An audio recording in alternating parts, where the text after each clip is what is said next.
Сихатака қобла сақамика дейді. Денсаулықтың қадырын ауру, сырқат келмей тұрып біліңдер дейді.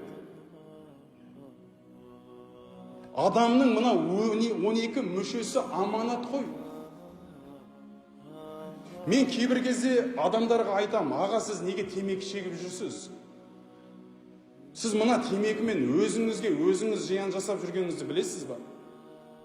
Қалай мен зиян жасап жүрмін дейді. Аға сіз Құранның аятына қарсы шығып жүрсіз ғой. Қандай аятқа мен қарсы шығып жүрмін дейді. Құранда Алла тағала айтқан ғой, ла тақтулу анфусакум. Өз-өздеріңді өлтірмесеңдер сендер дейді Алла тағала. Өз-өздеріңді өлімге қимасаңдаршы дейді.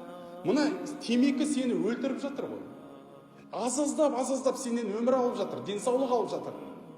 Сен соны қалай түсінбей тұрсың? Саған Алла ақыл берді ғой. Неужели сенің ақылың соған жетпей тұр?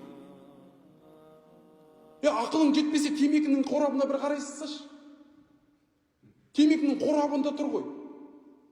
Неше түрлі ауруларды жабыстырып қойған қазір, Алла разы болсын, здравоохранениедегі ағаларымызға.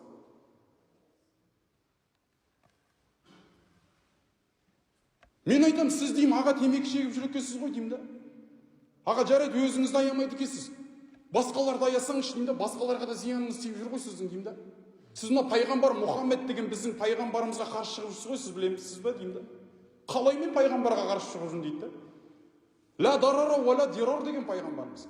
Өздеріңе зиян бермеңдер, өзгелерге де зиян бермеңдер деген. Қазір ғылым дәлелдеп қойған.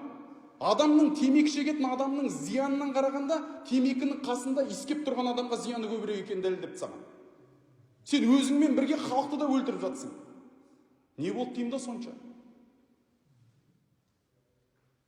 Денсаулық деген бар ғой, бұл бір рет қана беріледі. Қазір осы жерде денсаулықтан айырылып отырғандарыңыз бар шығар, менің сөзімді сіздер жақсы түсініп тұрсыздар қазір.